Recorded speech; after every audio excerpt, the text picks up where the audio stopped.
Sa kauna-unahang pagkakataon, inamin ni Russian President Vladimir Putin sa publiko ang ngayon ay malaking problema sa langis ng Russia. Sa isang pagpupulong, sinabi ni Putin na batid niya ang mahabang pila ng mga Muscovites sa mga petrol station na isang malaking hamon ngayon sa pamahalaan. Особо отмечу, что в сложившейся ситуации возникающие неординарные задачи решаются, причем решаются четко, оперативно, грамотно, в интересах страны и наших граждан. Inihayag rin ng Russian leader na sa ngayon ay unti-unti na nilang inilalabas ang oil reserves ng Russia. Gayunman, nanindigan nito na normal ang operasyon ng kanilang mga planta ng langis at ang reserba nila ay naglalaro pa rin sa 1.7 million tons na normal nilang level. В настоящее время запасы бензина составляют 1,7 миллиона тонн, что практически соответствует уровню за аналогичный период прошлого года. Но есть небольшое снижение, всего 4%. Tiniyak naman ni Putin na ginagawan ng paraan ng pamahalaan ang lahat para manatiling stable ang supply at presyo ng langis sa merkado.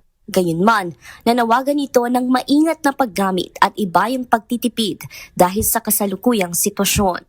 Добавлю, что на внутренний рынок поступили ранее накопленные объема топлива. Но несмотря на то, что мы начали использовать запасы, в настоящий момент резервы бензина практически соответствуют уровню за аналогичный период прошлого года.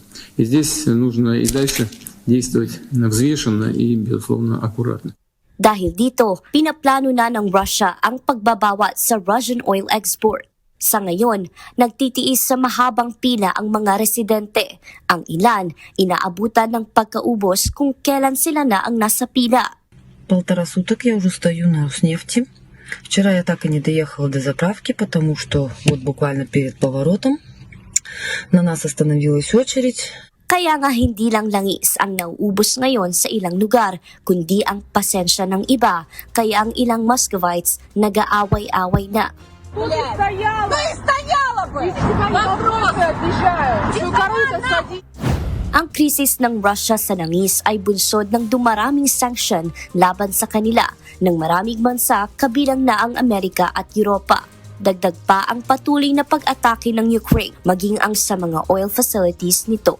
Marvy Delfin, UNTV News and Rescue. Diyos ang aming sandigan, serbisyo publiko ang aming pinahahalagahan.